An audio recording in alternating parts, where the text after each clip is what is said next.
దేవుని యొక్క సేవకులు మోజస్ అన్నగారు మా మధ్యలోకి రావడం మాకు చాలా సంతోషం. It is a great blessing. దైవజనులు దేవుని యొక్క బిడ్డలుగా మనము ఇలాగ కూడి దేవుని యొక్క సన్నిధిలో ఆరాధన చేయడం అన్నది ఎంతో శోభాస్కరం. దేవుడిచ్చిన ఈ యొక్క మంచి దినాలను బట్టి దేవునికి ఎంతగానో వందనాలు చెల్లిస్తున్నాం. కొద్దిసేపు మనము ఆరాధన చేసుకొని దేవుని యొక్క నామాన్ని కొనియాడదాం. థ్యాంక్ యూ జీసస్, నీవే నా సంతోష గానము అనే పాట పాడుకుందాం. Thank you Jesus, hallelujah, thank you lord.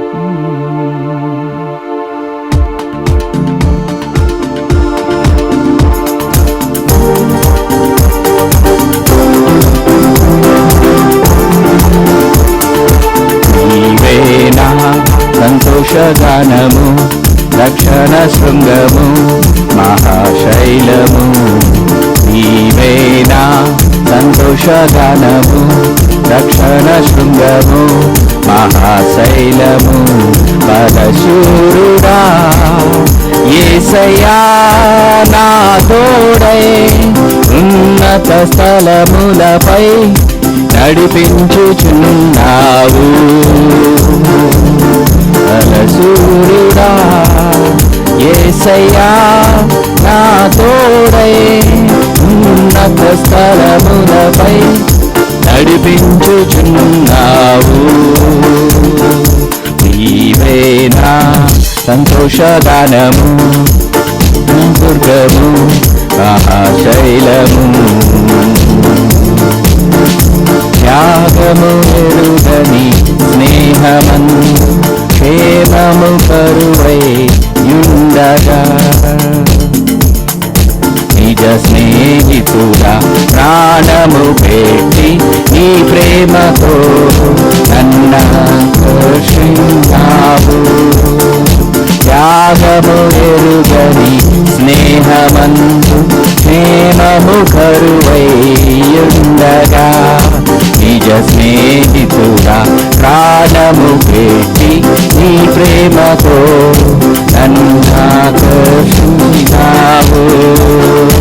నిరంతరం నిలచును నాపై నీ కనికరం. శోధనలైన బాధలైనను ఎదురించు నీ ప్రేమతో. నిరంతరం నిలచును నాపై నీ కనికరం. శోధనలైన బాధలైన ఎదురించు నీ ప్రేమతో. నీవేనా సంతోషగానము, రక్షణ శృంగము, మహాశైలము. వేదన కలిగిన దేశమందు వేగువ వెలుగై నిలచినావు. విడువక తోడై అభివృద్ధి పరచి ఐగుప్తులో సింహాసనమిచ్చినావు. వేదన కలిగిన దేశమందు వేకువ వెలుగై నిలచినావు. విడువక తోడై అభివృద్ధి పరచి ఐగుప్తులో సింహాసనమిచ్చినావు. మారదు ఎన్నడు నీవిచ్చిన దర్శనం. అనుదినం అనుక్షణం నీతో నా జీవితం. మారదు మారదు నీవిచ్చిన దర్శనం. అనుదినం అనుక్షణం నీతో నా జీవితం. నీవేనా సంతోషగానము. దయచేసి అందరం కూడా మోకరిద్దాం. ఆయన ఆత్మతోనూ సత్యముతోనూ ఆరాధన చేయడానికి సిద్ధపడదాం. దయచేసి అందరం కూడా మోకరిద్దాం.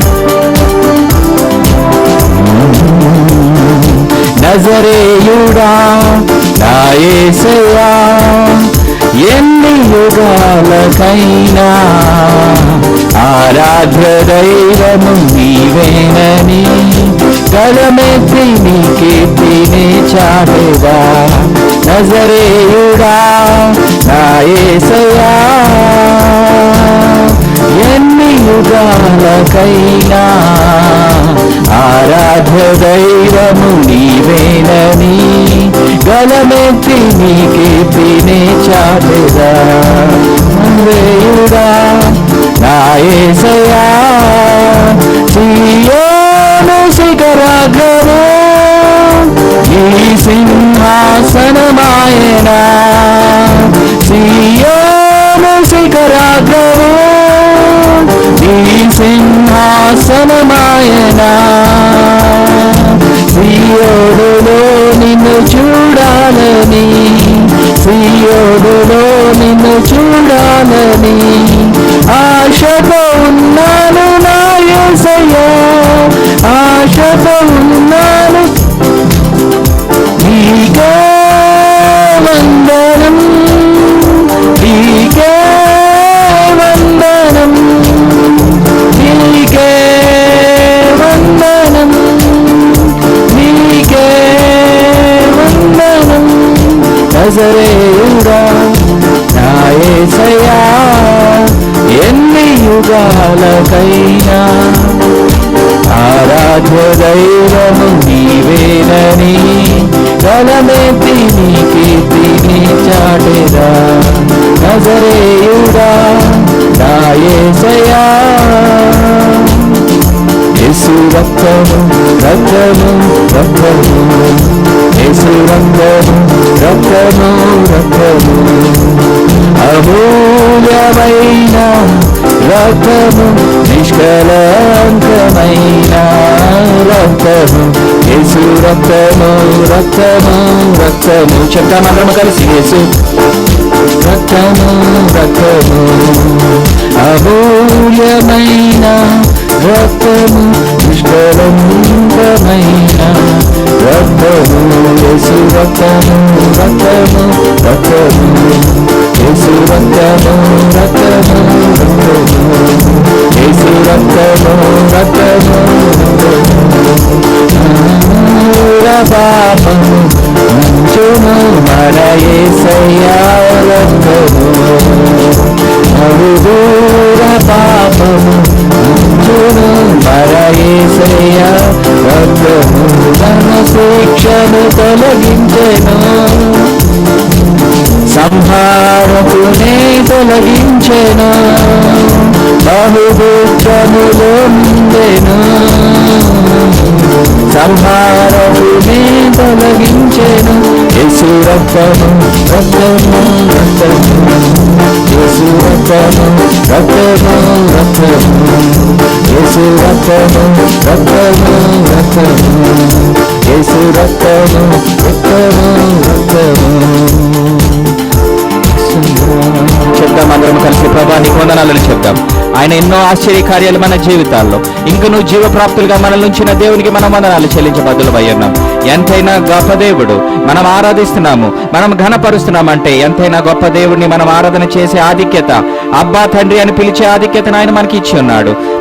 దేవుని సన్నిధికి వచ్చిన మనమందరము కూడా మనం ఆలోచించవలసిన వారమై ఉన్నాం. యేసయ్యా నీకు వందనాలు తండ్రి, నీకు వందనాలు. ఓ అనేకమైన విస్తారమైన మా యొక్క పనిపాటల్లో అనేకమైన సార్లు నీకు స్థలం, నీకు సమయం ఇవ్వలేకపోయి ఉన్నాము తండ్రి అని చెప్దాం. అవును తండ్రి ప్రభా నీకు సమయం ఇవ్వలేకపోయి ఉన్నాం. ప్రభా నువ్వు ఎంతైనా నమ్మదగిన దేవుడవుగా నా ఎడల మా ఎడల మీరు కృప చూపిస్తూ, ఓ ప్రభా మీరు మమ్మల్ని భరిస్తూ, ప్రభా మా యొక్క జీవితంలో మరొక దినములోకి ప్రభా మీరు మమ్మల్ని ప్రవేశపెట్టిన విధానాన్ని బట్టి నీకు వందనాలు. ప్రభా యేసయ్యా నీకు వందనాలు. ఈ దినాన మీ యొక్క దైవజనుల ద్వారా ప్రభా మాతో మీరు ఏదైతే మాట్లాడినై ఉన్నారో మీ యొక్క కృప ద్వారా ప్రభా మీ యొక్క సన్నిధి ప్రసన్నతను ప్రభా అక్కడ కూడి ఉన్న ప్రతి ఒక్కరితో ఉంచి నడిపించమని అడుగుతున్నాం తండ్రి. సహాయం దయచేయండి. మీ నామము మీ యొక్క నోటి మాట వినడానికి మేము సిద్ధపరుచుండగా ప్రభా మీరు కృప చూపించి ప్రభా వినగలిగే చెవులు, గ్రహించగలిగే మనస్సు మా అందరికీ కూడా దయచేయమని చెప్పి మీ యొక్క సేవకుల నోటన ఏ మాట ఉంచి ఉన్నారో ప్రభా, మీ యొక్క అభిషక్తుల నోట ఏ మాట అయితే ఉంచి ఉన్నారో అది మా జీవితాల్లో వినువారమైనట్లుగా మేము ఉండకుండా తండ్రి మా జీవితాల్లో దాని కార్యసిద్ధి కలిగింప చేయమని మీ యొక్క ఆత్మ నడిపింపుకు మేము తలొగ్గుతున్నాం. మీ యొక్క ఆత్మ నడిపింపుకు మేము తలొగ్గుతున్నాం ప్రభా. మీరు హెచ్చవలసి ఉన్నది, మేము తగ్గవలసి ఉన్నది. There is nothing good in us. నాలో మాలో ఏ మంచి కూడా లేదు తండ్రి ప్రభా. కేవలం మీ అందే మేము అతిశయిస్తున్నాము. మీ నామాన్ని బట్టి మేము అతిశయిస్తున్నాము. మీరు ఇచ్చిన యొక్క ఆత్మీయ అనుబంధాన్ని బట్టి నీకు వందనాలు, స్తుతులు, స్తోత్రాలు చెల్లిస్తూ ప్రభ మీ యొక్క అభిషక్తులకి ఈ యొక్క సమయాన్ని అప్పచెప్పుతూ ప్రభ ప్రతి ఒక్క మాటను ప్రభ పట్టుకోగలగడానికి, అది మేము వినగలగడానికి, దాన్ని అనుసరించి ప్రభ మేము నడవడానికి మా విశ్వాస జీవితాన్ని ఒక మెట్టు పైకి తీసుకుని వెళ్ళమని కోరుకుంటూ ప్రతి విషయంలో మహిమ, ఘనత, ప్రభావాలు నీకే ఆరోపిస్తూ ఈ యొక్క చిన్న కొద్ది ఆరాధనను యేసు అనే అతి పరిశుద్ధమైన నామములో అడిగి వేడుకుంటున్నాము పరమ తండ్రి. Amen, amen. Thank you Jesus. Thank you అమ్మా. Praise be to the name of Jesus. తగ్గింది.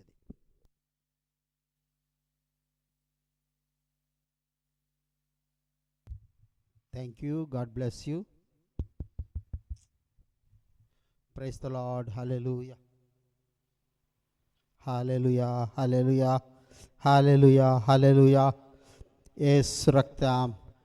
నా వాయిస్ బాగా వినబడుతుందమ్మా? Okay, okay. God bless you. Thank you Lord. Thank you Lord. Uncle. ఓకేనమ్మా, thank you. God bless you. మరి ఈరోజు సమయము మరి 10 గంటల వరకే ప్రార్థన ఉంటుంది. ఎందుకంటే దైవజనులు మరి పాస్టర్ మోజెస్ గారు మన మధ్యకు వచ్చారు. మరలా ఆయన చెన్నై బయలుదేరి వెళ్ళాలన్నమాట. ఓకే, 10:30కి ఇక్కడ నుంచి బయలుదేరి వెళ్తారు. భోజనం చేయాలి ఆ సమయంలోనే.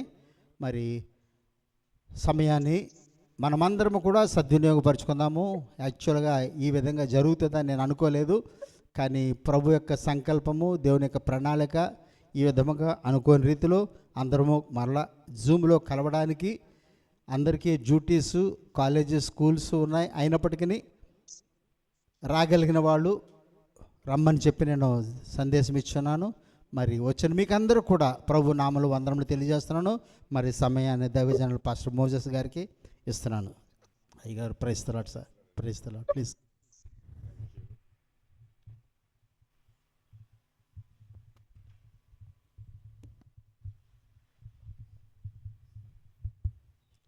Praise the Lord. హల్లెలూయా. దేవుని గణనామానికి మహిమ కలుగునుగాక. వాస్తవంగా లైవ్లో జూమ్లో ఉన్న వాళ్ళందరూ కూడా మీ స్వరాలను వినిపిస్తే సంతోషం. అందరికీ వందనాలమ్మా. వినబడ్డ వాళ్ళు ఒకసారి పాస్టర్ గారు, నేను హెప్సిబా అండి, Hyderabad. Praise the Lord. Praise the Lord. అందరికీ ప్రైజ్ లార్డ్ పాస్టర్ గారండి. ప్రైజ్ లార్డ్ అమ్మా. Praise the Lord. Praise Lord. Okay, okay, okay. Praise the Lord. Thank you. మీ వీడియో ఆన్ చేసి విష్ చేయండి. ఓకే అమ్మ. Praise the Lord. Julia Samuel. Thank you, thank you. సంతోషం మనకున్నటువంటి తక్కువ Okay, సమయాన్ని. sister. ప్రైజ్ లార్డ్ పాస్టర్ గారు. Praise Lord అమ్మా. Praise Lord. ప్రైజ్ లార్డ్ అండి. Praise Lord. కరుణమయి, Phoebe, okay, okay. Amos. ఆకరణ మరలా మనం విష్ చేసుకుందాము. ఓకే, ముందు praise the Lord. వెళ్ళిపోదాం. అందరూ ఇక వాక్య భాగములకు వెళదాము. వాస్తవంగా నేను నాన్ను చూడడానికి వచ్చా. అసలు నా ప్రోగ్రాంలో ఈరోజు మీటింగ్ లేదు. ఈరోజు ఉదయకాలం వారు మెసేజ్ పెట్టారు. నేను సాయంత్రం ఆ టైంలో బిజీగా ఉన్నాను, చూసుకోలేదు. సర్వీస్ అయిన తర్వాత దిగి వచ్చేటప్పటికి మీ మెసేజ్ కింద ఉంది. సో 9 to 11:30 ప్రేయర్ ఉందని వెంటనే నేనేం చేశాను, టికెట్ మీకు సెండ్ చేశాను. అది చూడండి, కిర్లంపూడిలో ఉండి నేను చేసిన పొరపాటు ఏంటంటే, నాకు రిటర్న్ టికెట్ చేయండి రా అన్న. బిడ్డలు చేస్తారు, అది రిటర్న్ టికెట్ చేయండి అన్న. నేను దిగింది ఎక్కడ, రాజమండ్రిలో దిగాను. వాళ్ళు అనుకున్నారు అంకుల్ రాజమండ్రిలోనే ఎక్కుతారని, రాజమండ్రి నుంచి టికెట్ చేసేసారు. నేను అనుకున్నాను చేసి ఉంటారు అన్నది. ఇప్పుడు ఎద్దు వినిందంటే ఘాట్లో కట్టేయమన్నట్టు. ఎద్దు ఏంటి అనడం, కట్టడం ఏంటని ఆలోచించకుండా టికెట్ షేర్ చేశాను. నిన్న గనక మీరు మెసేజ్ పెట్టకపోతే, షేర్ చేయకపోతే నేను దాన్ని చూసేవాడిని కాదు. డైరెక్ట్గా ఎయిర్పోర్ట్కి వెళ్ళి తిరిగి వెనక్కి వచ్చి ఉండేవాడిని. అలాంటి పరిస్థితి అయ్యేది. నిజముగా మేము కిర్లంపూడిలో కలుసుకున్నప్పుడు ఆ స్పందన దూతల ఎలాగ దేవుడు అయ్యగారి ద్వారా ప్రత్యక్షమైనారో, నా ప్రయాణాన్ని కూడా అలాగే నా ప్రయాణంలో కూడా ఆ విధంగానే ప్రత్యక్షం అవ్వడం అనేది నిజంగా ఆశ్చర్యం. దేవునికి స్తోత్రం. ఒకసారి తమ్ముడు ఆమోస్ బ్రదర్కి ప్రైజ్ రండి అయినా, గాడ్ బ్లెస్ యూ. ఈ సందర్భంలో ప్రైజ్ రండి. ఈ సందర్భంలో ఉదయం కూడా అసలు ఇప్పుడు కూడికుంటుంది అని నేను ఊహించలేదు. ఉదయం కూడా అలా ఆలోచిస్తున్నప్పుడు నా మనసులోకి ఒక సారాంశం, ఇప్పుడు ఇదంతటి మనం ధ్యానం చేసుకోలేం, కానీ మనకున్న సమయంలో 4 మాటలు వాటిని మనం తలపోసుకుందామండి. 4 మాటలు. నేను గత దినాల్లో ఇక్కడికి వచ్చినప్పుడు కూడా కాంగ్రిగేషన్ చూసి కాంగ్రిగేషన్ ఉండదు అని అన్నదాన్ని కాదు, కానీ దైవ సన్నిధి ఉంది. సరే, ఎంత ఎంజాయ్ చేసామో, ఎంత సంతోషపడ్డామో చెప్పలేనంత. ముఖస్థుతి నా చేత కాదు, అది అసలు నాకు తెలియదు కూడా. రియల్గానే నేను నాన్న చూసి నిజముగా ముఖాన్ని చూసి వెళ్ళాలి, ఇంత దూరం వచ్చాను, ఇటువంటి పరిస్థితుల్లో ఉన్నటువంటి మనిషిని చూడకుండా వెళ్ళిపోవడం ఎలాగా, నా మనస్సు ఊరుకోలేదు, చాలా ప్రతిస్పందించింది ఎలాగ వెళ్ళి చూడాలని. సరి వచ్చేసిన తర్వాత రాత్రి కాసేపు ఉదయకాలం కూడా ధ్యానం చేసుకుంటున్నప్పుడు నా మనసులో వినపడింది అబ్రహాము యొక్క జీవితం. అబ్రహాము యొక్క జీవితం తాను ఎన్ని ప్రతికూలమైన పరిస్థితులు గుండా వెళ్ళినా తన ముగింపు కొరకు తాను పడిన ప్రయాస అసలు ఊహించలేని అంత శ్రేష్టమైంది. అంటే అన్ని పరిస్థితులు అనుకూలమైతే ముగింపు శ్రేష్టంగా ముగించారనడంలో పెద్ద కార్యమేమి సాధనేమి లేదు, కానీ ప్రతికూలమైన పరిస్థితులు అన్నింటిలో వాటన్నింటిలో కూడా ఆలోచించేది ఒకే దాని కొరకే, నా ముగింపు శ్రేష్టం అన్నది. నా ముగింపు శ్రేష్టంగా ముగించాలి. ఆ గోల్లో ఎక్కడ కూడా కాంప్రమైజ్ తను కాలేదు. ఆయన గురి చాలా జాగ్రత్తగా భద్రపరుచుకున్నాడు. ఆ భద్రపరుచుకున్నటువంటి విధానాన్ని ఎంతమంది ప్రజలకు అది ప్రయోజనకరంగా, ఎంతమంది ప్రజలకు అది జీవిత పాఠంగా మారిందంటే ప్రపంచ దేశాల్లో ఇంకా పుట్టబోయే వాళ్ళకు కూడా అది పాఠమే. ఇప్పుడు పుట్టిన వారికి, అనుభవించే వారికే కాదు, ఇక పుట్టబోయే వారికి కూడా అది పాఠమే. నేనేదో పెద్ద ప్రసంగం చేయడానికి రాలేదు, కానీ మీ జీవితంలో మీరు ఎదుర్కొన్న నడుస్తున్న విశ్వాస పాఠంలో నేర్చుకుందామని వచ్చా. నాకది మీ విశ్వాస పాఠం నేర్చుకుందామని వచ్చాను. నిజంగా నేను నా మనసు కలిసిన నాటి నుండి విశ్వాస విధానంలో నేను ఒక దేవుని దైవజనుని యొక్క అడుగులు నేను చూస్తున్నాను. ముఖస్థుతి తెలియదని చెప్పేశాను ముందే. దైవజనుని అడుగులు చూస్తున్నాం. అది దైవజనుని అడుగులు అనేక సందర్భాల్లో అన్ని ప్రత్యక్షంగానే కనబడవు, కానీ గోప్యంగా కూడా ఉంటాయి.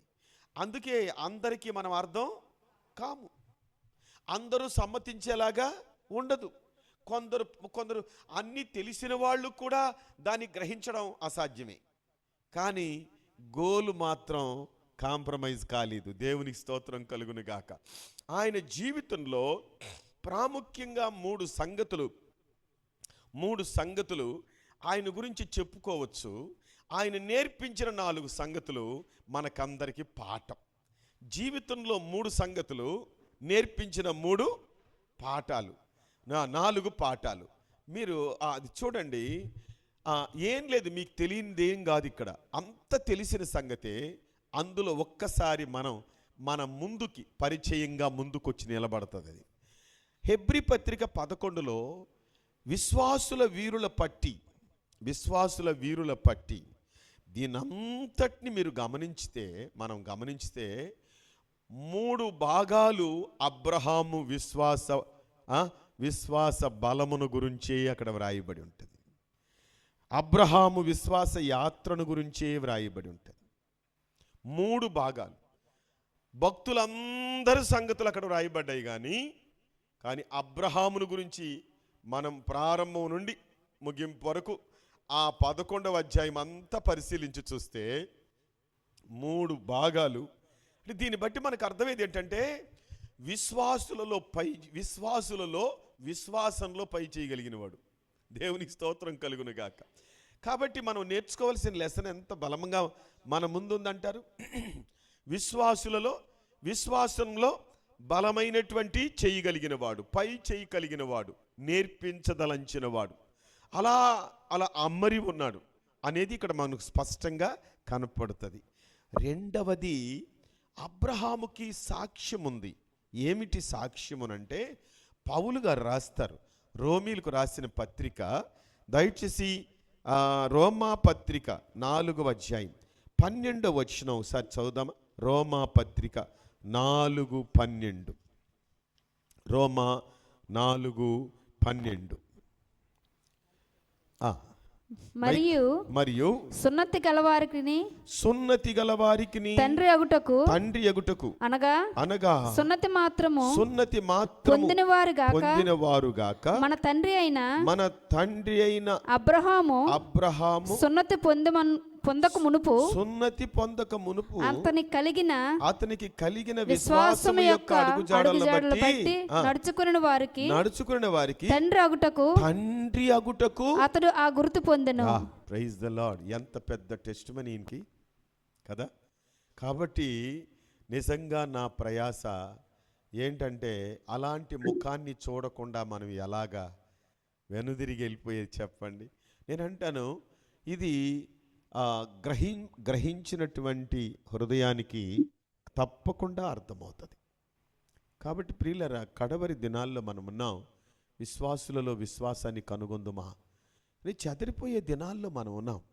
కానీ ఏదేమైనప్పటికీ ప్రజలను చూసి మనం ధైర్యం తెచ్చుకోలేం. కానీ దేవుని యొక్క వాగ్దానం, వాక్యపు వెలుగును చూసి, ఆయన నడిపించే విధానాన్ని చూసి మనం ధైర్యం తెచ్చుకోగలం. ఆ నడిపింపును చూసి మనం ధైర్యం తెచ్చుకోగలం. ప్రియులరా, ఇంకా చెప్పుకోవలసి వస్తే ఆయన విశ్వాసులకు తండ్రి, ఆయన అందరికీ తండ్రి. ఇలాంటి సందర్భాలు అబ్రహామును గురించిన గొప్ప సాక్ష్యం ఉంది, గొప్ప సాక్ష్యం.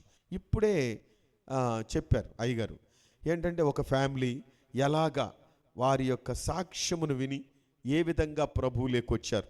వాళ్ళు క్రైస్తవులే కాదు, అయినప్పటికీ మా సాక్ష్యము విని వారు ప్రభువులోకి వచ్చారని. ఇవి చాలా అవసరం, చాలా అవసరం. ఇది తనను గురించి చెప్పుకోదగిన సాక్ష్యం, తన గురించి చెప్పుకోదగిన సాక్ష్యం.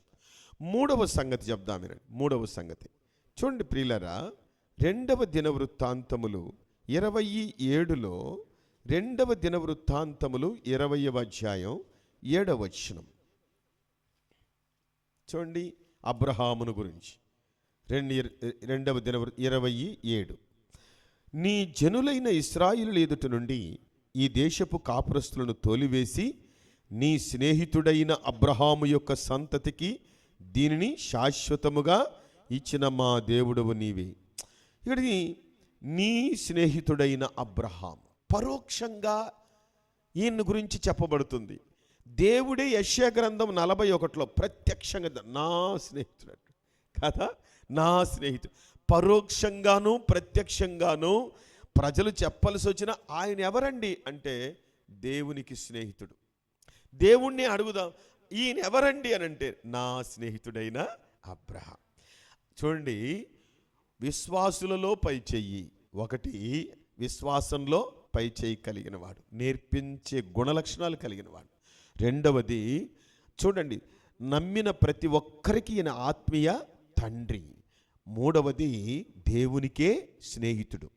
ఈ 3 విషయాలు తనలో మనకు చాలా చక్కగా బోధించబడతాయి, తెలియపరచబడతాయి. నేనంటున్నాను ప్రియులరా, ఈ 3 విషయాలు ఆయన రక్షించబడిన ప్రారంభ విషయాలు కాదు, ఆయన యాత్ర చేసే మధ్య జీవిత విషయాలు కాదు, ముగింపు విషయాలు. తాను పరిగెడుతున్న పరుగు పందెములో తన గోల్లో దక్కించుకున్న భాగమది, తాను పొందుకున్న భాగమది. కనుక మనకు పరిస్థితులు ఎట్లున్నా ఒకటి మాత్రం మనం గుర్తు చేసుకోవాలి. ఏంటనంటే, మనం ముగించేటప్పుడు శ్రేష్టమైన దానిలో మనం ముగించడానికి మన యాత్ర కొనసాగిస్తాం. ప్రతికూలమైన ఏ పరిస్థితి అయినా పర్వాలేదు, ప్రభువా దాన్ని భరించుటకు, సహించుటకు, ఎదుర్కోవడానికి, నీ ముందు నిలబడడానికి మాకు శక్తి ప్రసాదించిన ఆయన. ధైర్యం ప్రసాదించిన ఆయన, నీ కృప మెండుగా మాకు దయచేయి నాయనా అన్న ఆ యొక్క గురి మనము తప్పిపోకుందుముగాక. అటువంటి గురిలో మన యాత్ర కొనసాగునుగాక. మనమందరం ధైర్యం తెచ్చుకుందాం ఈ ఉదయకాల సమయం. ఎందుకంటే పరిస్థితులు అన్నీ విషపూరితంగా ఉంటాయని మనకు తెలుసు, కానీ పరిస్థితులను అనుభవించే వారికే తెలుసు దాన్ని ఎట్ట ఎదుర్కోవాలని. సరే, ఈ పరిస్థితులు మీద పడ్డప్పుడు ఎదుర్కొనే వాళ్ళని చూసి చులకనగా ఎంచే విశ్వాసులు కూడా ఉంటారు. దాన్ని లెక్కించలేకుండా ఏదో పాపం చేస్తేనే కదా ఈ పరిస్థితి అనేవాళ్ళు కూడా మహాతండ్రులు ఉండక మానరు. వీళ్ళందరికీ మనం అద్దం పట్టినట్టు అబ్రహాము జీవిత చరిత్రనట్ట పట్టి చూపిస్తే బహుశా ఆ అద్దములోనైనా ఆ సంగతులు గ్రహించుదురుగాక, ఆ అద్దములోనైనా ఆ సంగతులు గ్రహించుదురుగాక. ఇటువంటి మార్గాలు మనకు శ్రేష్టమైనవిగా మనము నడికట్టుగా కట్టుకుంటే మన జీవితానికి కూడా మన ముగింపుకు కూడా ఎంతో తోడ్పడుతుంది అనడంలో సందేహమే లేదు. ఆయన నేర్పించిన 4 పాఠాలు ఏంటంటే, ఎంతోమంది బలిపీఠాలు కట్టారు, అబ్రహాం కట్టింది 4 బలిపీఠాలు. 4 బలిపీఠాల శ్రేష్టతను గమనిస్తే ప్రపంచ దేశాల్లో కానీ పరిశుద్ధ గ్రంథములో కానీ భక్తులందరూ కట్టిన బలిపీఠాలు అబ్రహామును చూసి కాపీ కొట్టిన బలిపీఠాలే.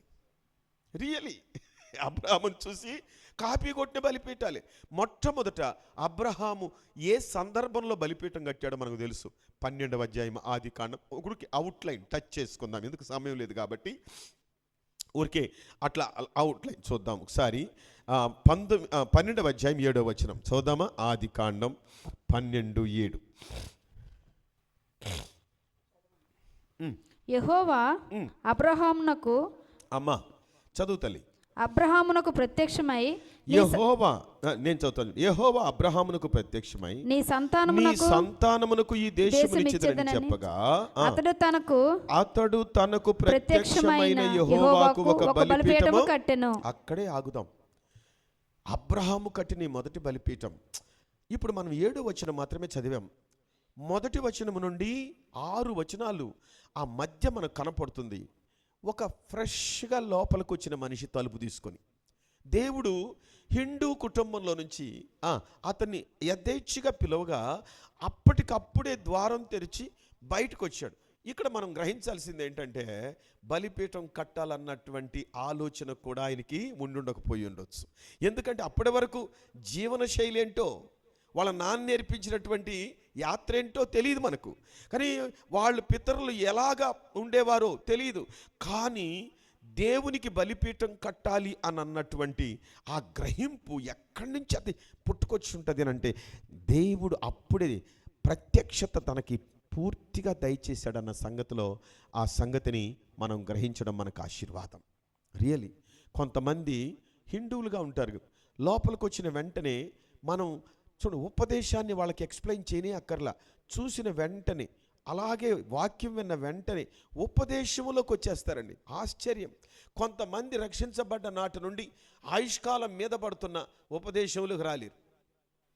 ఎంత నేర్పినా ఏడేసినవు గొంగడంటే వేసిన చోటే ఉంటారు. ఏంట్రా పరిస్థితి అని అంటే, వాళ్ళ ప్రత్యక్షత అలా ఉంది, వాళ్ళ ప్రత్యక్షత అలా ఉంది. ఏం చేయాలి మనం? ఒకసారి ఆలోచించండి. వీటన్నిటిని బట్టి మనం టెన్షన్ అవ్వాల్సిన అవసరం ఏం లేదు. పిలిచినవాడు నమ్మదగినవాడు కదా, పిలిచినవాడు నమ్మదగినవాడు. బహుశా వీళ్ళ యాత్ర ఎంత సుదీర్ఘంగా నడుస్తున్నా ఒక టైం నియమించుంటారేమో, ఆ టైంలో వాళ్ళకి ఆ ప్రత్యక్షత అనుగ్రహిస్తారేమో. కానీ అబ్రహాము లోపలికి వచ్చి వెంటనే బలిపీఠం కట్టాడు. ఏంటి ఆ బలిపీఠం అని అంటే, స్తుతి బలిపీఠం కట్టాడు. దేవునికి స్తోత్రం. దేవా, ఇలాంటి వ్యక్తి నన్ను ఇలా ఆశీర్వదిస్తానని చెప్తున్నావు, ఈ విధంగా చేస్తానని చెప్తున్నావు, నా సంతానానికి ఈ భూమిని ఇస్తానని చెప్తున్నావు. నిన్ను నేను ఎలా మర్చిపోయేది, నిన్ను స్తుతించకుండా ఎలా ఉండగలను అని స్తుతి బలిపీఠం కట్టాడు. స్తుతి బలిపీఠం కట్టేటప్పుడు, స్తుతించేటప్పుడు ప్రతి వాని గుండె కృతజ్ఞతతో నిండి ఉంటుంది. కాబట్టి కృతజ్ఞత గల మనస్సు స్తుతించకుండా ఉండలేదు. చాలామంది దేవుడు చేసిన మేళ్ళు మర్చిపోతే వాళ్ళకి ఇంకా స్తుతి ఏమీ ఉండదు.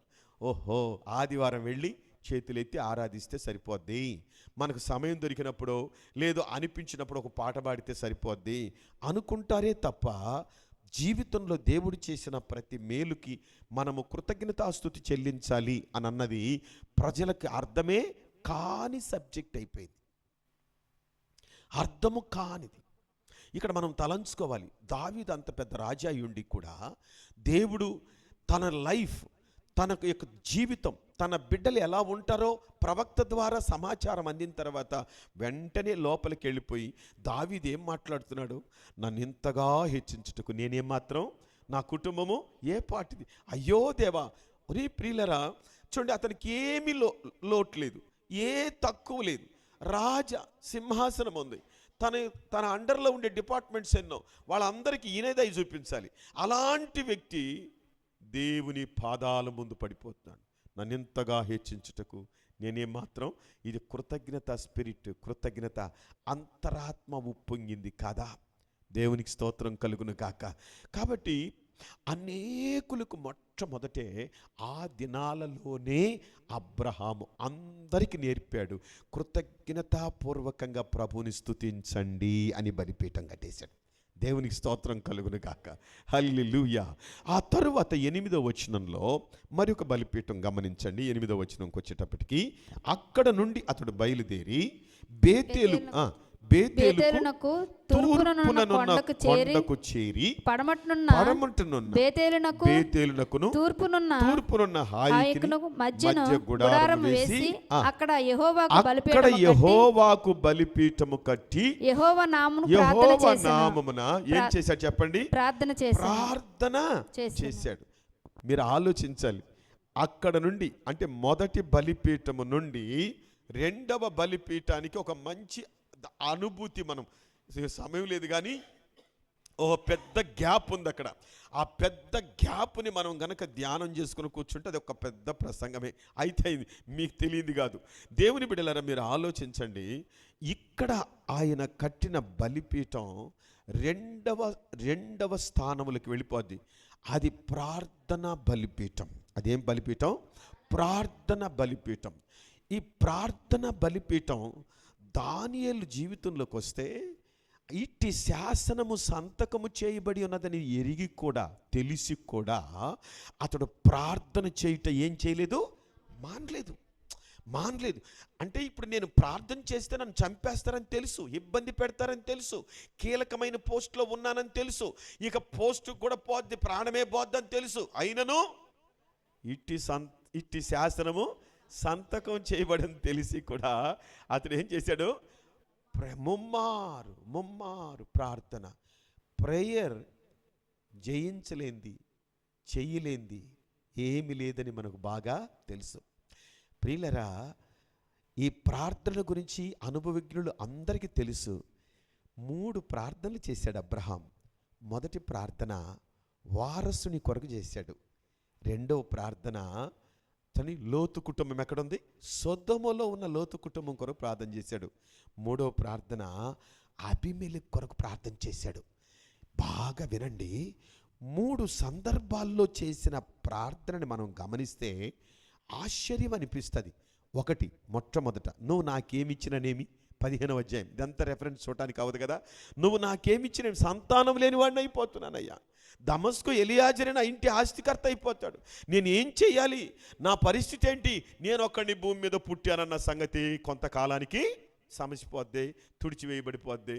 అయ్యో ప్రభువా అన్నట్లుగా వాపోతుంటే దేవుడు ప్రత్యక్షమై అన్నాడు కదా, దమస్కు ఎలియాజరు పొరపాటుని ఆస్తికర్త కాదు, నీ గర్భాశయమును పుట్టబోబడే అప్పటికి ఆలుపోలేమీ లేదు. ఏ పరిస్థితి, ఆలుపోలేని పరిస్థితి, కానీ నిలబడి ఉన్నాడు. సంతానాన్ని తాను నేర్పించింది ఏంటంటే, అక్కడ ప్రత్యక్షమైన అన్ని సంవత్సరాల గ్యాప్ ఉన్నా భరించాడు. ప్రార్థనకు అసాధ్యమైంది లేదు అని సమాజానికి చూపించేశాడు.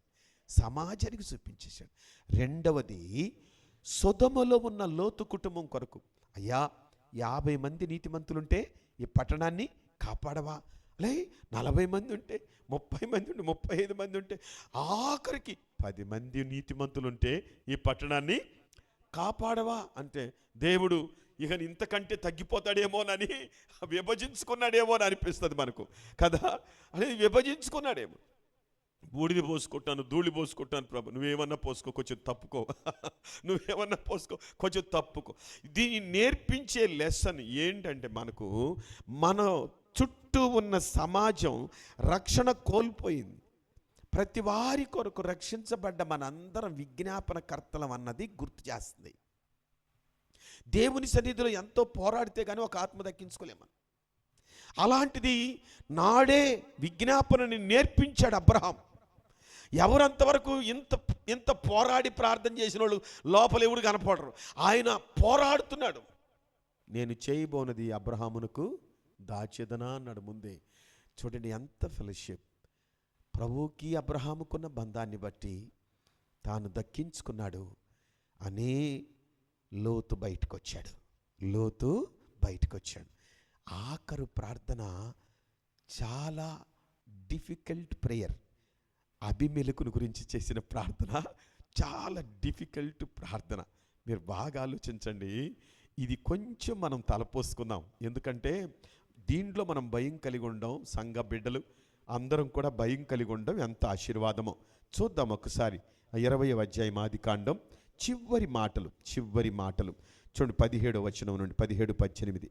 అబ్రహాము దేవుని ప్రార్థింపగా దేవుడు అబీమెలెకును అతని భార్యను అతని దాసీలను బాగు చేసెను. వారు పిల్లల్ని కనిరి. ఏలయనగా అబ్రహాము భార్య అయిన శారాను బట్టి దేవుడు అబీమెలెకు ఇంటిలో ప్రతి గర్భమును,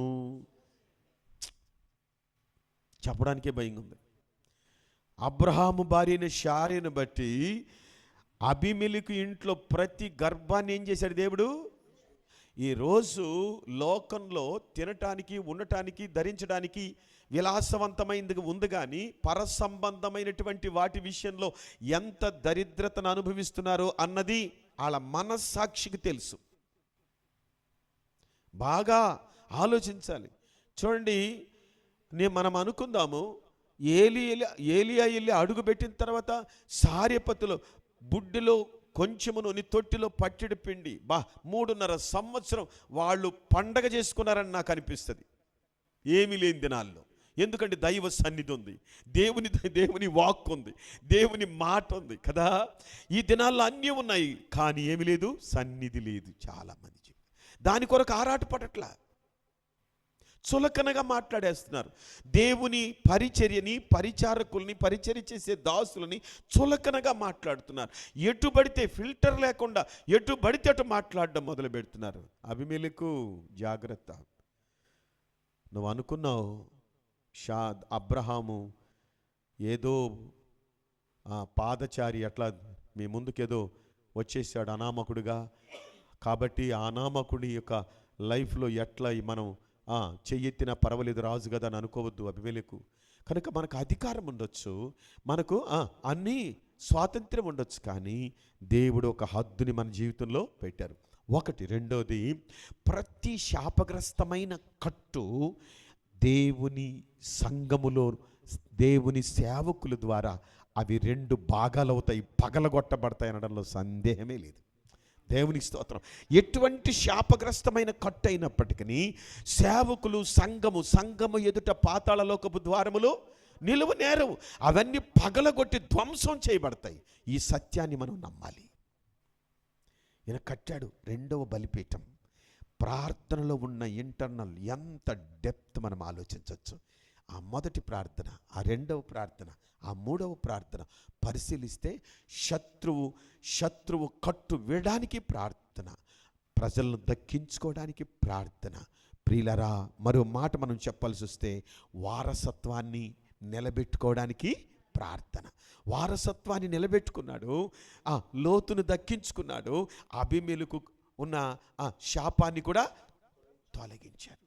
కనుక వేశారు. శత్రువుని మీరు ప్రేమించండి అనటానికి కూడా ఆనవాలుగానే ఇదిగో చూపిస్తున్నాను అబ్రహాముని అన్న. మిగతా ఎంతమంది క్షమించినా, ఎంతమంది ప్రేమించినా ఎవరిని చూసి కాపీ కొట్టినట్టు ఈ 2వ బలిపీఠం మీదకి ఎక్కి దిగాలి అందరూ. దేవుని స్తోత్రం. ఈ 2వ బలిపీఠం మీదకి ఎక్కి దిగాలి. 3వ బలిపీఠం క్లుప్తంగా చూడండి. అదే ఆదికాండం 13వ అధ్యాయంలో 14వ వచనం నుంచి చూడడం ఒకసారి. నేను త్వరగా పరిగెత్తుతున్నాను, ఒకసారి ఏమనుకోకండి, మీరు బాగా అర్థం చేసుకోగలరు. ఆదికాండం 13వ అధ్యాయంలో 14వ వచనం నుండి కొన్ని మాటలు చదువుకుందాం. లోతు అబ్రహామును విడిచిపోయిన తర్వాత యెహోవా ఇదిగో నీ కన్నులెత్తి నీ ఉన్న చోట నుండి ఉత్తరపు తట్టు దక్షిణపు తట్టు తూర్పు తట్టు పడమట తట్టును చూడుము. ఎందుకనగా నీవు చూచున్న ఈ దేశమంతటిని నీకును నీ సంతానమునకును సదాకాలము ఇచ్చేదను. మరియు నీ సంతానమును భూమి మీద నుండి రేణుముల వలె విస్తరింప చేసేదను. ఎట్లనగా ఒకడు భూమి మీద నుండి రేణువులను లెక్కింపగలిగిన ఎడల నీ సంతానమును కూడా లెక్కింపవచ్చును. నీవు లేచి ఈ దేశం యొక్క పొడుగును వెడల్పును దానిలో సంచరించుము, అది నీకు ఇచ్చేదనని అబ్రహాముతో చెప్పెను. అప్పుడు అబ్రహాము తన గుడారము తీసి హెబ్రోనులో మమ్రే దగ్గరున్న సింధూర వృక్షవనములోని దిగి అక్కడ యెహోవాకు బలిపీఠము కట్టెను. హల్లెలూయా. ప్రియమైన దేవుని బిడ్డలారా, బాగా ఆలోచించండి. ఇది కొంచెం మనకు చాలా చాలా సానబట్టేదై ఉంటుంది. ఎందుకనంటే దేవుడు అబ్రహాముని పిలిచాడు కానీ లోతుని పిలవలేదు కదా, మనకు తెలుసు. కానీ దేవుని అనుమతి లేకుండా ఒక దానిని మోసుకొని వస్తున్నాడు అబ్రహాం, ఒక భారాన్ని తగిలించుకొని వస్తున్నాడు. దేవుని అనుమతి లేని భారం.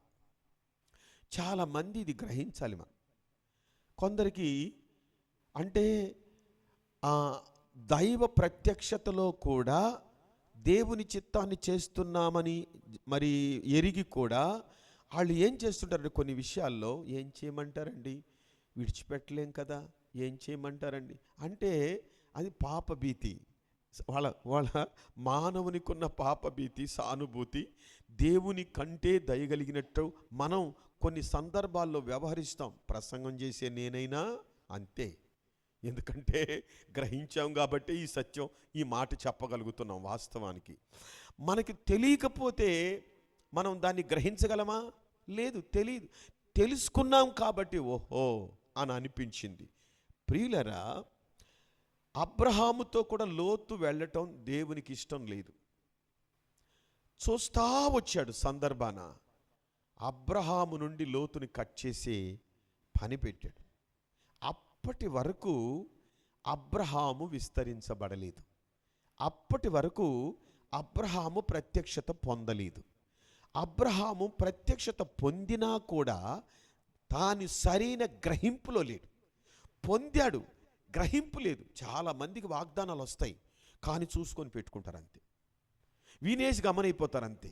దాని గురించిన గ్రహింపేమి, దాని గురించిన తపనేమి ఉండదు, దాని గురించిన ఆనందమేమి ఉండదు. ఎందుకంటే అనుభవిస్తేనే ఆనందం, అనుభవించలేదు కాబట్టి ఆనందమే లేదు. కాబట్టి దీని విషయం మనం కొంచెం లోతుగా వినాలి. ప్రియులరా, 3 విషయాలు చెప్తాను. అబ్రహాము మెసొపొతేమియాలో దేవుడు అబ్రహాము ఉన్నప్పుడు అక్కడ మెసొపొతేమియాలో ప్రత్యక్షమైనాడు. మనకు ఈ విషయం అపోస్తల కార్యం 7వ అధ్యాయం 2వ వచనం స్పష్టంగా చెప్తుంది కదా. మెసొపొతేమియాలో ఉన్నప్పుడు అబ్రహాముకు దేవుడు ఏమైనాడు? ప్రత్యక్షమైనాడు. వినండి, ఇక్కడ కొంచెం ఒక చిన్న సరస్సు ఈదినట్టుంటుంది. మెసొపొతేమియా అంటే అర్థం ఏంటంటే నదుల మధ్యలో ఉన్న ప్రదేశము అని అర్థం. దీని గురించి చూశానండి. ఆ నదులు మనం అరబిక్ కంట్రీస్లో లోపల పరిశీలించి చూస్తే దానికి ముందేముంది, వెనకేముంది, ఇవన్నీ ఉన్నాయి. ఇప్పుడు అవసరం లేదు. ఆ మధ్యలో ఉండే ప్రదేశము మెసొపొతేమియా.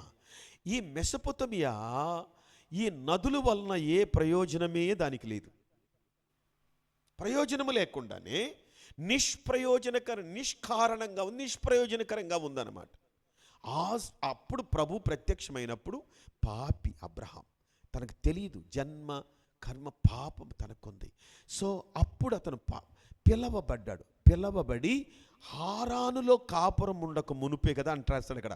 హారానులో కాపురం ఉండక మునుపు మెసొపొతేమియాలో దేవుడు అతనికి దర్శనమిచ్చాడు. దర్శనమిచ్చిన తర్వాత పిలిచి హారానులోకి తీసుకొచ్చాడు ఆయన. హారాను అంటే అర్థం ఏంటంటే వెలిగించుట, వెలిగించుట అని అర్థం. ఇప్పుడు చూడండి, నదుల మధ్యలో ఉన్న ఈ వ్యక్తి అక్కడ ప్రత్యక్షం దొరికి హారాన్లోకి వచ్చాడు. అక్కడికి వచ్చిన తర్వాత వెలిగించబడ్డాడు. వెలిగించబడ్డాడు కానీ హారాన్లో ఆగిపోయాడు, అక్కడే ఉండిపోయాడు. వాళ్ళ నాన్న కారణమైనాడు. హారాన్లో అక్కడే ఆగిపోయాడు. కొంతమంది దైవ బిడ్డలు వెలిగించబడిన తర్వాత కూడా మూమెంట్స్ ఉండవు, స్పిరిచువల్గా మూవ్ అవ్వరు. తెలుసు కాబట్టి అక్కడే ఉండిపోతారు అంతే. అది చాలా గ్రహింపు. ఆ గ్రహింపు రావడానికి మనం ఎంత పోరాడతాము. మనకు రియల్గానే వెలిగించబడి ఆత్మ సంబంధమైన ఆవేదన కలిగిన బిడలకి కోపం కూడా వస్తుంది. ఎందుకంటే వీళ్ళకి ఎంత తెలిసి ఇలా ఆగిపోయారు, ఇలా దైవ ఆరాధనకు కూడా రారు, సరైన సమయానికి రారు, దేవుని వాక్యం తెలిసి కూడా కొంచెం ముందుకు జరగరు. ఇలాంటిదేంటి అని అనిపిస్తుంది మనకు. ఆ దినాల్లో అబ్రహాము లైఫ్ అలాగే కొనసాగింది సుమా, అలాగే కొనసాగింది. చూడండి, అయితే దేవుడు అలా చూసి అబ్రహాముని ఆరానులో నుండి కనాన్లోకి లాక్కొచ్చాడు. అక్కడ దర్శనమిచ్చి ఇక్కడుంటే కాదు అని చెప్పి కనాన్లోకి లాక్కొచ్చాడు. హారాన్లో నుండి ఎక్కడికి? కనాన్లోకి లాక్కొచ్చాడు. కనాను అంటే అర్థం ఏంటంటే పల్లము అని అర్థం. ఈ పల్లము అనేది దేనిని మనకు ఇక్కడ నేర్పుతుంది లెసన్ అంటే దీనత్వము, తగ్గింపు, దేవుని సన్నిధిలో దీనులగుట, తగ్గించుకొనుట అనేది నేర్పుతుంది చక్కగా. మీరు వినండి, ఇప్పుడు మెసొపొతేమియా నదులు గల ప్రదేశము, అక్కడ ఏ స్పందన లేదు. అక్కడ నుండి హారానికి వచ్చాడు, వెలిగించబడ్డాడు. వెలిగించబడ్డ వ్యక్తిలో దేవుడు ప్రవేశించిన తర్వాత తగ్గింపు లోపలికి వచ్చింది. ఇప్పుడు చెప్పు, ప్రభు ప్రత్యక్షతను స్పష్టంగా గ్రహించగలిగే ఆ దైవత్వం అబ్రహాములకు వెళ్ళిన తర్వాత ఇప్పుడు విభజించేశాడు. ఎవరిని? లోతుని విభజించాడు. లోతు విభజనకు వెళ్ళిపోయాడు. ఎప్పుడు లోతు విభజించబడ్డాడో ఇక్కడే అతని యొక్క దిశ తిరిగిపోయింది. టర్న్, ఆ లైఫ్ టర్న్ అయిపోయింది. ఇప్పుడు చదువుకుందాం. అక్కడ చదవండి, 14 నుండి 14 వచనం నేను చదువుతాను. లోతు అబ్రహామును విడిచిపోయిన తరువాత యెహోవా, ఇదిగో నీ కన్నులెత్తి నీవు ఉన్న చోట నుండి ఉత్తరపు తట్టు, దక్షిణపు తట్టు, తూర్పు తట్టు, పడమర తట్టు చూడుము, చూడుము. దేవునికి ప్రియులారా, ఈయన దైవ ప్రత్యక్షతను, అతను వేరై దైవ ప్రత్యక్షతను పొందుకుంటున్నాడు. వేరై దైవ ప్రత్యక్షత. 15వ వచనం చదువుదాం. 15వ వచనం, ఎందుకనగా నీవు చూచుచున్న ఈ ప్రదేశం అంతటిని నీకును నీ సంతానమునకును సదాకాలం, దేవునికి స్తోత్రం. ఈ 15లో మనకు నేర్పించేది ఏంటంటే వెలిగించబడి దేవునితో అంటుకట్టబడిపోయిన తర్వాత అబ్రహాము స్వాస్థ్యాన్ని పొందుకున్నాడు. స్వాస్థ్యపు వాగ్దానం కదా, దేవునికి స్తోత్రం. టైం అయిపోతుందామా? స్వాస్థ్యపు వాగ్దానం పొందుకున్నాడు. ప్రియులరా, స్వాస్థ్యం పొందుకున్న తర్వాత అతడు ఏం చేశాడంటే, ఏం జరిగిందంటే సంతానం ఇసుక రేణువుల వలె విస్తరింపజేస్తానన్నాడు కదా. సంతాన వాగ్దానం, స్వాస్థ్య వాగ్దానం, సంతాన వాగ్దానం. ఆ తర్వాత 17లో మనకు కనబడుతుంది, నీవు లేచి అన్నాడు. నువ్వు లేచి అని అనడంలో మనకు నేర్పించేది ఏంటంటే బాధ్యత, ఉత్తరవాదం, బాధ్యతని నేర్పించాడు. బాధ్యతని చూడండి, స్వాస్థ్యాన్ని పట్టుకున్నాడు, సంతానాన్ని దక్కించుకున్నాడు, అది బాధ్యతని చేపట్టాడు. అంతటి గ్రహింపులోకి వచ్చాడు, అంతటి ప్రత్యక్షతలోకి వచ్చాడు. ప్రత్యక్షతలోకి వచ్చిన తర్వాత హెబ్రోనులోకి నడిపి. హెబ్రోను అంటే సహవాసము అని అర్థం. మమ్రే అంటే అర్థం ఏంటంటే క్రొవ్విన బలము అని అర్థం. 63:5లో మనకు కీర్తనలో అంటాడు ఆయన, వేకువజామున 63వ కీర్తన 63:5 వచనం చదవమ్మా. 63:5. 63:5. క్రొవ్వు మెదడు నాకు దొరికినట్లుగా క్రొవ్వు మెదడు నాకు దొరికినట్లుగా నా ప్రాణం తృప్తి పొందుచున్నది. ఇక్కడే బా ఎంత తృప్తో అబ్రహాంకి హెబ్రోన్లోకి వచ్చిన తర్వాత. దేవునితో సహవాసము, దేవునితో గొప్ప సమాధానం ఏర్పడింది. ఇక్కడ క్రొవ్వు బలం. ఎక్కడో నదుల మధ్యలో ఉన్నవాడు వెలిగించబడ్డవాడు దేవునితో అనుబంధంలో తగ్గించుకొని ఆ తరువాత గ్రహింపులోకి వచ్చి స్వాస్థ్యాన్ని పొందుకొని సంతానాన్ని పొందుకొని ఆ తర్వాత దేవుడు అతనికి బాధ్యతని అప్పగించిన తర్వాత బలిపీఠం కట్టాడు. ఇప్పుడు లోతుకు దూరంగా బ్రతుకుతున్నాడు కదా. నిజమైన వాగ్దానానికి వారసుడైపోయాడు. ఏమి భాగ్యం! ఇది ప్రపంచానికి అబ్రహాము నేర్పిన 3వ బలిపీఠ పాఠం ఏంటంటే, మన నిజ జీవితంలో దేవునితో సమాధానం లేకపోతే, దేవునితో ఐక్యత లేకపోతే లోకంతో ఏదో బంధం ఉన్నట్టు తెలుసుకో. లోక బంధాన్ని తెంచుకొని దేవునితో అనుబంధం కలిగి ఉండు. ఆ అనుబంధమే సమాధాన బంధం. అది సమాధాన బలిపీఠం. ఒకటి స్తుతి బలిపీఠం, రెండవది ప్రార్థన బలిపీఠం, మూడవది సమాధాన బలిపీఠం. ఈ 3 బలిపీఠాలు మనకు నేర్పాయి. ఆఖరిది నేను అవుట్లైన్ ఇచ్చి వదిలేస్తాను. చూడండి 22 ఆదికాండంలో ఏమంట? సమర్పణ బలిపీఠం. సమర్పణ బలిపీఠం ఎక్కడ కట్టమన్నాడు? మోరియా పర్వతం మీద కట్టమన్నాడు. మోరియా పర్వతానికి ఎన్ని సుగుణాలు ఉన్నాయో తెలుసా? మోరియా పర్వతం, మోరియా అంటే సువాసన కలిగిన పర్వతం.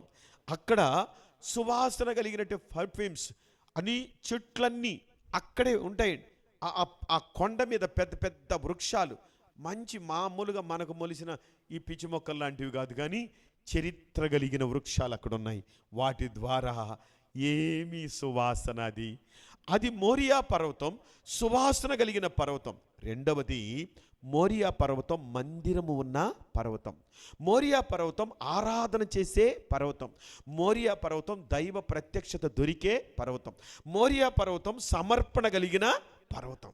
అందుకని ఆ మోరియా పర్వతం పైకెక్కించాడు. ఇప్పుడు చెప్పు, మొదటిదేమో స్తుతి, రెండవది ప్రార్థన, 4వ బలిపీఠం సమాధానము,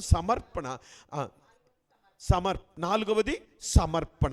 కాబట్టి ప్రియులారా, మన నిజ జీవితంలో నా యాత్ర సమాధానంగాను, సమర్పణతోనూ, ప్రార్థనతోనూ, స్తుతితోనూ మీరు నిండి ఉండండి ముగించాడు. చూసారా? ఆ ముగింపు గోల్. అయ్యా, ఒక్కసారి నీ ముఖాన్ని చూస్తున్నావు, ఇలాగు నీ పరుగు పందెం ముగించిందా? నిన్ను దాటి ఒక్క అడుగు కూడా మేము వేయలేం.